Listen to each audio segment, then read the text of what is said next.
Hello everyone, आप सभी का स्वागत है मनीष एकेडमी यूट्यूब चैनल पर। आप सभी कैसे हैं? उम्मीद करते हैं आप सभी अच्छे होंगे। और आज की इस क्लास में हम पढ़ने वाले हैं डेली यूज सेंटेंसेस। ठीक है, ये क्लासेस काफी दिनों से नहीं चल रही थी, तो आज इसको स्टार्ट कर दिया गया है। आज से ये क्लासेस कंटिन्यू चलेगा।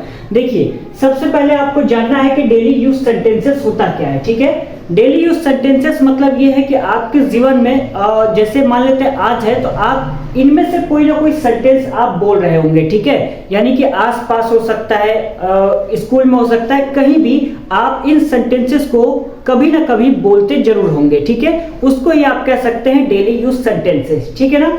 देखिए, यदि आप इंग्लिश को अच्छे तरीके से बोलना चाह रहे हैं तो उसके लिए काफी ज्यादा जरूरी होता है कि डेली यूज सेंटेंसेस में जो भी आपको पढ़ाया जाता है वो अच्छे तरीके से आप उसको पढ़ें। ठीक है ना। और उसके लिए सबसे ज्यादा जरूरी होता है कि वर्ड मीनिंग भी आपको पता होना चाहिए कि इसका मतलब होता क्या है, तभी तो आप अंग्रेजी बोल पाएंगे ना। तो ये सारी चीजें आपको बहुत जरूरी हैं। इसके लिए आपको डेली यूज सेंटेंसेस जो क्लासेस है वो डेली कराया जाता है। यहाँ पे जो लिखा हुआ है वो अक्सर आप घर पे, स्कूल में कहीं ना कहीं बोलते जरूर होंगे। जैसे यहाँ लिखा हुआ है, मैं कमरा साफ कर रही हूँ। मान लेते हैं कि किसी का फोन आ गया, यानी भाई का फोन आ गया, तो सिस्टर कह रही होगी ना कि मैं अभी कमरा साफ कर रही हूँ, बाद में बात करती हूँ, है ना। तो कुल मिला के आप इन सारे सेंटेंसेस का कभी ना कभी यूज करते होंगे। ठीक है, कहने का मतलब ये है। जो वर्ड मीनिंग की जो क्लासेस हैं वो अलग से चलाई जाती हैं, तो उसका प्लेलिस्ट अलग से बना हुआ है, तो उसको भी चेकआउट कर लीजिएगा। वहां पे आपको सारी क्लासेस मिल जाएंगी। ठीक है, यदि आप क्लास 9th से लेकर 12th तक की ग्रामर की क्लास करना चाहते हैं तो उसकी भी क्लासेस आपको मिल जाएगी। प्रेजेंट टाइम में transformation of sentences class 12th के लिए पढ़ाया जा रहा है, जो कि काफी ज्यादा इंपॉर्टेंट टॉपिक है। 2 नंबर एग्जाम में आपके आते हैं, तो उसको भी आप सभी कर लीजिएगा। ठीक है ना। चलिए, आज के इस क्लास को हम स्टार्ट करते हैं। सबसे पहले आपको लिखा होगा कि मैं कमरा साफ कर रही हूं। ठीक है, इसके पहले 18 क्लासेस मैंने करा दिए हैं, तो उसको आप सभी चेकआउट कर लीजिएगा। और एक बात, जब भी मैं यहाँ पे सेंटेंसेस को बोलूंगा तो आप जहां पर भी बैठे इस क्लास को कर रहे हैं तो उसको साथ में बोलने का प्रयास करिएगा। क्योंकि होता क्या है ना, बहुत सारे बच्चों को आता बहुत कुछ है लेकिन वो बोल नहीं पाते हैं। क्योंकि अक्सर आपने स्कूल में देखा होगा कि कोई टीचर आपसे क्वेश्चन पूछता है लेकिन आपको उसका आंसर पता होता है, लेकिन आप ना खड़े होकर बोल नहीं पाते हो कि सर इसका आंसर ये होगा। क्योंकि आपके अंदर वो हेजिटेशन रहती है कि यार पता नहीं गलत होगा सही होगा, मैं बोल पाऊंगा इतने लोगों के सामने या नहीं। तो बेटा ऐसा है, बोलने का प्रयास किया करिए, तभी आप 10 लोग, 20 या 25 जो भी जितने बैठे हुए हैं उसके सामने आप बोल पाएंगे, है ना। तो एक बार प्रयास करिएगा। मैं यदि बोलता हूं I feel happy with you, तो आप भी साथ में रिपीट करेंगे I feel happy with you. ठीक है, क्लियर यहां तक? तो चलिए एक एक करके हम डेली यूज सेंटेंसेस को पढ़ लेते हैं। ठीक है, चलिए पहला लिखा हुआ मैं कमरा साफ कर रही हूं। इसको अंग्रेजी में कैसे बोलेंगे? तो आपकी सिस्टर कह सकती है I am cleaning the room. क्या बोलेंगे? I M cleaning the room. क्या बोलेंगे? I M cleaning the room. आप साथ में रिपीट कर रहे हैं। उम्मीद मैं बस यही कर सकता हूं कि आप रिपीट कर रहे होंगे, क्योंकि मुझे यहां से तो पता नहीं लग रहा है, क्योंकि मैं तो मोबाइल के स्क्रीन पे देखकर आपको पढ़ा रहा हूं। तो उम्मीद बस यही है कि आप कर रहे होंगे। ठीक है ना। I am cleaning the room. चलिए दूसरा क्या कह रहा है? तुम्हारे साथ रहकर अच्छा लगता है। इसको एक एग्जांपल के साथ समझ सकते हैं। तुम्हारे साथ रहकर अच्छा लगता है। मान लेते हैं एक टीचर है, मेल और एक फीमेल, दोनों की अभी नई नई शादी हुई है ना।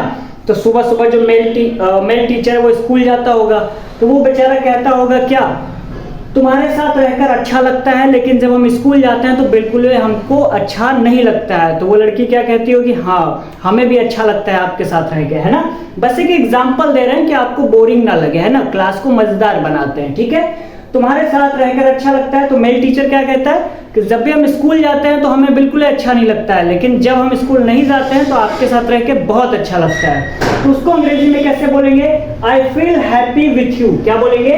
I feel happy with you. ठीक है, चलिए आगे लिखा हुआ है धनिया और मिर्च लेना मत भूलना। जब वो जो मेल टीचर है स्कूल जाता है तो इधर से लड़की कॉल करके कहती है क्या, धनिया और मिर्च लेना मत भूलना। ठीक है, वरना क्या है, घर में एंट्री नहीं होगी। उसको अंग्रेजी में बोलेंगे don't forget coriander and chillies. क्या बोलेंगे? Don't forget coriander and chillies. अक्सर आपके घर में भी होता होगा, मम्मी पापा को फोन करते होंगे और कहते होंगे ऐसा है धनिया और मिर्च लेना मत भूलना। हो सकता है धनिया और मिर्च की जगह कुछ और सामग्री हो सकता है ना।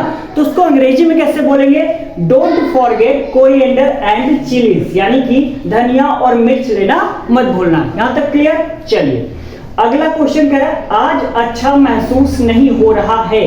आज अच्छा महसूस नहीं हो रहा है, इसको अंग्रेजी में बोलेंगे not feeling good today. Not feeling good today, आप भी साथ में रिपीट करिए, not feeling good today. Clear यहां तक? चलिए आगे लिखा हुआ बस थोड़ी शांति चाहिए। मान लेते हैं कि आप बहुत ज्यादा परेशान है ना, कोई आ जाता है और वो आपसे लगातार बातें करते रहता है तो आप और ज्यादा परेशान हो जाते हैं, फिर आप कहते हैं ऐसा है ना बस थोड़ा शांति चाहिए, आप हमसे दूर रहो। ठीक है, उसको अंग्रेजी में कैसे बोलेंगे? तो जस्ट नीड सम साइलेंस। कैसे बोलेंगे? Just need some silence. Just need some silence. Clear यहां तक? चलिए अगला कह रहा है जरा एक पल रुकिए, इसको अंग्रेजी में बोलेंगे जस्ट अ मोमेंट। क्या बोलेंगे? Just a moment. आगे लिखा हुआ है तुम काबिल हो, you are capable. You are capable, तुम काबिल हो, इसको अंग्रेजी में बोलेंगे you are capable.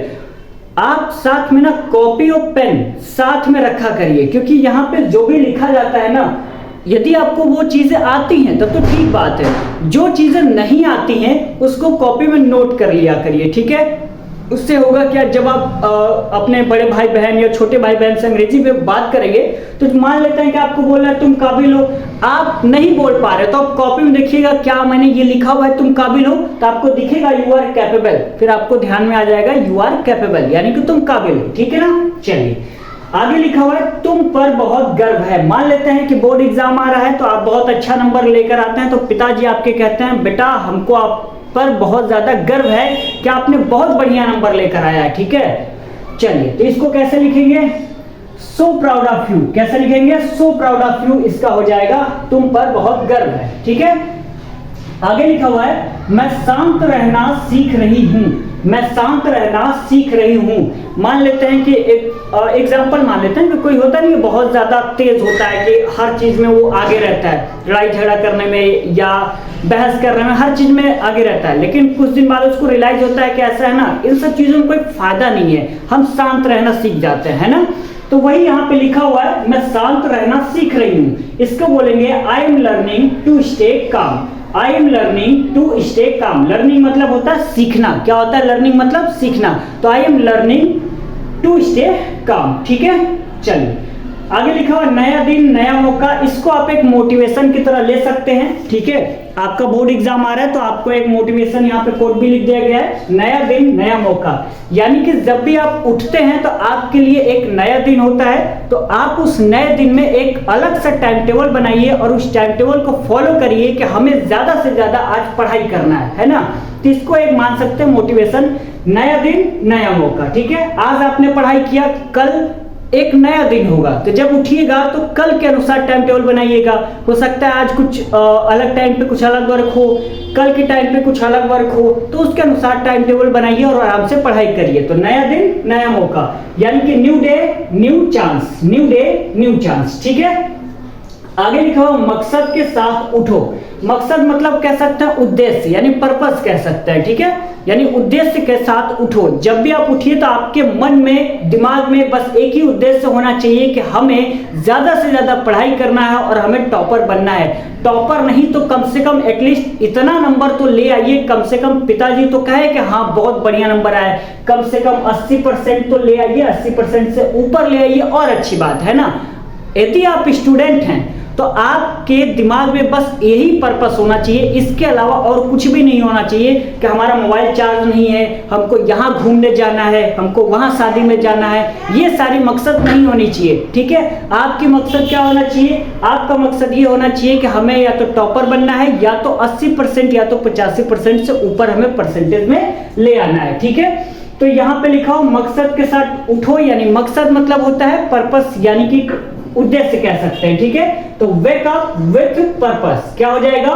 Wake up with purpose, इसको आप अंग्रेजी में बोलेंगे। ठीक है, अगला लिखा हुआ है तुमने मेरा दिन बना दिया। तुमने मेरा दिन बना दिया। मान लेते हैं कि आपका दिन बहुत खराब चला गया, जैसे मान लेते हैं कि आप किसी झगड़ा वगड़ा करके बैठे हुए हैं ना, आपके वहां पे कोई मित्र आ जाता है। जब मित्र आ जाता है तो आपका दिन अच्छा कर देता है। सपोज इनका आपके साथ बहुत सारी बातें करता है, घूमने कहीं जाता है ना, तो आप बाद में उसको रिप्लाई करते हैं। क्या रिप्लाई करते हैं? तुमने मेरा दिन बना दिया। तो इसको अंग्रेजी में बोलेंगे you made my day. You made my day, इसको आप सभी अंग्रेजी में बोलेंगे, ठीक है। आगे लिखा हुआ है मुझे समझने के लिए धन्यवाद। मुझे समझने के लिए धन्यवाद, इसको अंग्रेजी में बोलेंगे thank you for understanding me. इसको अंग्रेजी में बोलेंगे thank you for understanding me, ठीक है। इसको ध्यान रखिएगा, thank you for understanding me, ठीक है। ये अक्सर हमेशा यूज होता रहता है, ठीक है ना। मुझे समझने के लिए धन्यवाद। सपोज देन आपको कोई भी नहीं समझ रहा हो, आपकी बहुत सारी समस्याएं हो, लेकिन आपकी समस्याओं को कोई सुन नहीं रहा है। यदि सुन भी रहा है तो वो मजाक उड़ा रहा है, ठीक है। लेकिन कोई ना कोई तो होगा ना कि आपकी बात को सुनेगा, समझेगा और आपको हौसला देगा, फिर आप उसको रिप्लाई करते हैं। क्या रिप्लाई करते हैं? मुझे समझने के लिए धन्यवाद। तो उसको अंग्रेजी में आप रिप्लाई करिएगा, हिंदी में रिप्लाई नहीं करना। क्यों? क्योंकि आपको अंग्रेजी बोलना सिखाया जा रहा है। जब सिखाया जा रहा है तो अंग्रेजी में रिप्लाई करिए। कैसे करेंगे? Thank you for understanding me, ऐसे आपको रिप्लाई करना है, ठीक है। चलिए आगे लिखा हुआ मेरी मदद करने के लिए धन्यवाद। अब आप खुद बताइए ये क्या यूज नहीं किया जाता है? सेंटेंसेस यूज किया जाता है। आप अक्सर कहीं पे खड़े रहते होंगे, आपको ऑटो नहीं मिलता होगा, है ना, तो आपको कोई लिफ्ट दे देता होगा, तो आप उससे कहते होंगे क्या, मेरी मदद करने के लिए धन्यवाद, या कुछ भी ऐसा हो सकता है। तो आप कहते हैं क्या, मेरी मदद करने के लिए धन्यवाद। तो उसको अंग्रेजी में कैसे बोलेंगे? Thank you for helping me. अब आप के साथ ऐसा कभी भी होता है कि मतलब मेरी मदद करने के लिए धन्यवाद, ऐसा कभी भी होता है आपके साथ, तो आप उसे अंग्रेजी में रिप्लाई करेंगे। और क्या रिप्लाई करेंगे? रिप्लाई करेंगे thank you for helping me, करेंगे ना। चलिए बहुत बढ़िया बात है। आगे लिखा हुआ पहले मुस्कुराओ बाकी बाद में सोच लेंगे।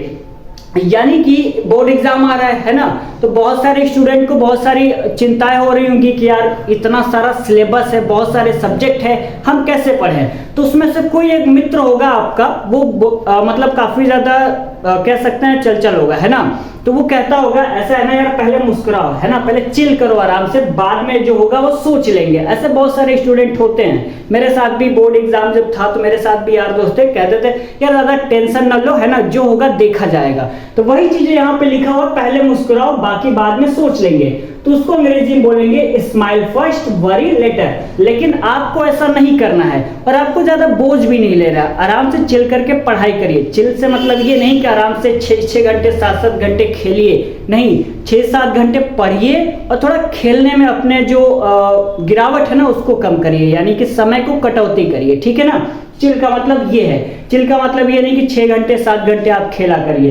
तो पहले मुस्कुराओ बाकी बाद में सोच लेंगे, यानी कि स्माइल फर्स्ट वरी लेटर। उम्मीद करते हैं आपको इस क्लास में जितने भी डेली यूज सेंटेंसेस बताए गए हैं वो अच्छे तरीके से आपको समझ में आ गए होंगे और आपने नोट्स भी बना लिया होगा। नोट्स बनाने की इसमें आवश्यकता ज्यादा है नहीं, आपको आता है तो बहुत बढ़िया बात है, नहीं आता है तो एक जगह नोट कर लीजिए, उसको देखते रहिएगा।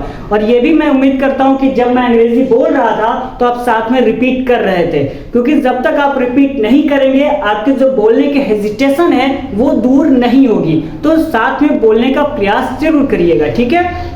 आपके घर में छोटे भाई बहन या कोई भी है तो उसके साथ में ज्यादा से ज्यादा कोशिश किया करिए कि हम अंग्रेजी में बात करें, ठीक है। जब तक आप बात करने का प्रयास नहीं करेंगे ना तब तक आप अंग्रेजी नहीं बोल पाएंगे, ठीक है। तो आप बोलने का प्रयास करिएगा। तो मिलते हैं अगले लेक्चर में, तब तक के लिए बहुत बहुत धन्यवाद।